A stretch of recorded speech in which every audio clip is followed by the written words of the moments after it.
Everyone, তোমরা সবাই কেমন আছো? আশা করি সবাই খুব ভালো আছো। আমিও খুব ভালো আছি। আমি পূজা তোমাদের সাথে শেয়ার করতে চলে এলাম আবারও একটা নতুন ব্লগ ভিডিও নিয়ে। তো আগের ব্লগে তো বলেইছিলাম আমরা চন্দননগর ঠাকুর দেখতে যাব। তো দেখো ফাইনালি কিন্তু আমরা রেডি হয়ে গেছিলাম চন্দননগর ঠাকুর দেখতে যাওয়ার জন্য। তো ওই হচ্ছে সোনু। তো আজকে চন্দননগর ঠাকুর দেখতে যাওয়া আসল উদ্যোক্তা সেটা হচ্ছে সোনু আর দিদি, ওদের জন্যই কিন্তু চন্দননগর যাওয়া হচ্ছে আমার। আর আমি কিন্তু এই ফার্স্ট টাইম যাচ্ছি চন্দননগরের প্যান্ডেল হপিং করার জন্য।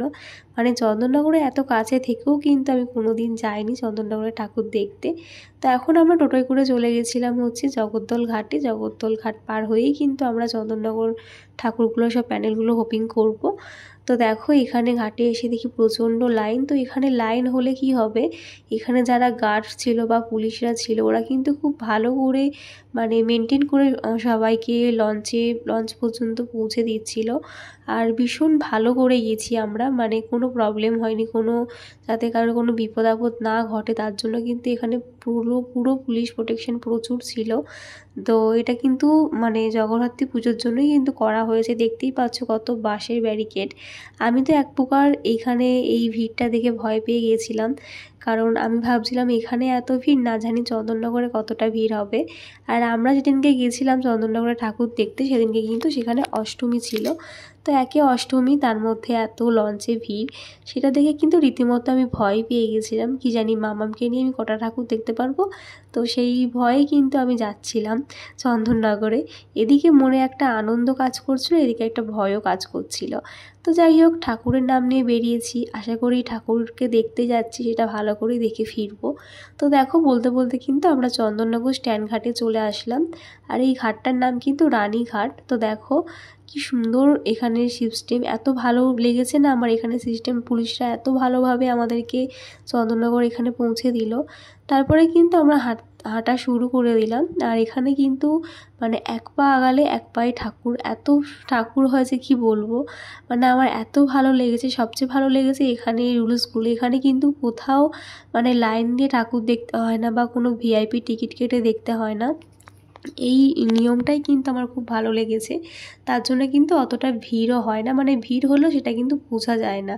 তো দেখো আমরা কিন্তু প্রথম প্যান্ডেলটা হপিং করতে আসলাম। এই প্যান্ডেলটা কিন্তু একদমই গঙ্গার ঘাটের গায়ে ছিল, একদমই কাছে। এটা হচ্ছে ফার্স্ট প্যান্ডেল। তো এখানে এই প্যান্ডেলটাও কিন্তু আমার খুব সুন্দর লেগেছে। এখানে তোমার টিন বা দড়ি এইসবগুলো দিয়ে কিন্তু এখানে প্যান্ডেলটা তুলে ধরেছে। আর এই থিমটার নাম ছিল হচ্ছে মা। তো খুবই সুন্দর একটা অভিনব ধরনের একটা প্যান্ডেল, বাস দারুণ লেগেছে। আর কারা কারা চন্দননগরে আসো প্রতি বছর প্যান্ডেল হপিং করতে অবশ্যই জানিও। আমার লাইফে কিন্তু এটা ফার্স্ট টাইম, আমি কিন্তু এই প্রথমবার আসলাম, আমি এর আগে কখনোই আসিনি। আর এই চন্দননগরে আসা পুরো ক্রেডিটটাই হচ্ছে সোনু আর দিদির। ওরা না থাকলে কিন্তু, ওরা জোর না করলে আমি কখনোই আসতাম না। আমি কিন্তু মানে চন্দননগর আসার আগে অবধিও ভয় পাচ্ছিলাম যে ভিড়ের মধ্যে মামামকে নিয়ে কতটা কি ঠাকুর দেখতে পারবো, যেহেতু তোমার দাদাভাই আসেনি, ওর ডিউটিটা ছিল। তো যাই হোক, চলো এবারে তাহলে মূল মণ্ডপের ভেতরে প্রবেশ করা যাক। তো তোমাদের কাছেও এই সুন্দর মুহূর্তটা আমি তুলে ধরি। আর তোমরাও জানিও কারা কারা চন্দননগরে প্যান্ডেল হপিং করতে এসেছিলে এবছরে। আমি কিন্তু প্রথমবারে এসেই চন্দননগরে ঠাকুরের প্রেমে পড়ে গেছি। এত সুন্দর লেগেছে আমার যে কি বলবো। তো মণ্ডপের সাজসজ্জা তো সুন্দর হয়েই ছিল। তারপরে যখন মায়ের দিকে চোখটা গেল, সত্যি চোখটা একদম আটকে গেল। আমি তো এক মুহূর্তের জন্য স্তব্ধ হয়ে একেবারে মাকে দর্শন করছিলাম আর এক মন দিয়ে দেখছিলাম। মায়ের এত সুন্দর রূপ, এত সৌন্দর্য দেখে যেন আমি নিজেকে আর আটকে রাখতে পারছিলাম না। এত ভালো লাগছিল না যে মনে হচ্ছিল এখানেই দাঁড়িয়ে থেকে মায়ের রূপ দেখতেই থাকি। তো যাই হোক, তো এখানে কিন্তু খুব সুন্দর সময় কাটালাম। প্যান্ডেলটা খুব ভালো করে হোপিং করলাম, মাকে দেখলাম। তারপরে কিন্তু আমরা এগিয়ে যাচ্ছি আদিমাকে দর্শন করব বলে, যার থেকেই কিন্তু চন্দননগরের জগদ্ধাত্রী পুজোর উৎপত্তি। আদিমা কিন্তু ভীষণ জাগ্রত একটা মা। আর এখান থেকেই কিন্তু জগদ্ধাত্রী পুজোর সূচনা আর কি, এই মাকে দিয়েই। তো তার কাছেই কিন্তু যাচ্ছি, সবচেয়ে পুরনো। তো দেখতেই পাচ্ছ লেখা আছে লাইটিংয়ে, চন্দননগরের পুজো মানেই কিন্তু লাইটিং। তো আদিমাকে দর্শন করতে যাওয়ার আগে কিন্তু এই মাকে দর্শন করলাম। এই ঠাকুরটাও কিন্তু খুব সুন্দর। তারপরে কিন্তু চলে আসলাম আদিমার দর্শন করতে। তো দেখো এখানে এসে দেখি প্রচুর ভিড়। আর আদিমা কিন্তু ভীষণ জাগ্রত, দেখতেই পাচ্ছ আদিমাকে কত সুন্দরভাবে সজ্জিত করা হয়েছে। ওই যে তোমাদের বললাম না, এক একটা ঠাকুর দেখছিলাম আর আমার যেন চোখ আটকে যাচ্ছিল, আমার যেন সেখান থেকে নড়তেই ইচ্ছা করছিল না। সবার মুখে শুনেছি চন্দননগরের জগদ্ধাত্রী প্রতিমা দেখলে আর নিজেকে আটকে রাখা যায় না, চোখ সরানো যায় না, সত্যিই তাই।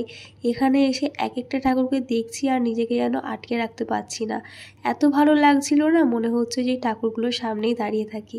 তো যাই হোক, তারপরে কিন্তু আমরা অনেকগুলো প্যান্ডেল হপিং করলাম, ঠাকুর দর্শন করলাম। তারপরে একটু খিদে পেয়ে গেছিলো, তাই কিন্তু চলে আসলাম ফুচকার দোকানে ফুচকা খাবো বলে। তো সবাই মিলে কিন্তু এখানে একটু ফুচকা খাচ্ছিলাম। তো যেহেতু অনেকটা হাঁটলাম, আমরা কিন্তু হেঁটে হেঁটে অনেকটাই চলে এসেছি, কিন্তু ঠাকুরের মুখগুলো দেখে কিন্তু হাঁটাটা বুঝতেই পারিনি যে এতটা হেঁটে চলে এসেছি। যাই হোক, তারপরে কিন্তু আমরা একটু ফুচকাটা খেয়ে হাফ টাইম করে নিলাম। এরপরে কিন্তু আমরা আরও প্যান্ডেল হপিং করতে যাব। তো চলো, আজকে ভিডিওটা আমি এখানে শেষ করছি, নাহলে ভিডিওটা অনেকটা বড় হয়ে যাবে আর তোমাদের দেখতেও ভালো লাগবে না। দেখা হচ্ছে নেক্সট পার্টে আরও কী কী ঠাকুর দেখলাম সেগুলো অবশ্যই দেখাবো। তাহলে চলো, আজকের মতন টাটা, দেখা হচ্ছে নেক্সট ভিডিওতে। বাই সবাইকে।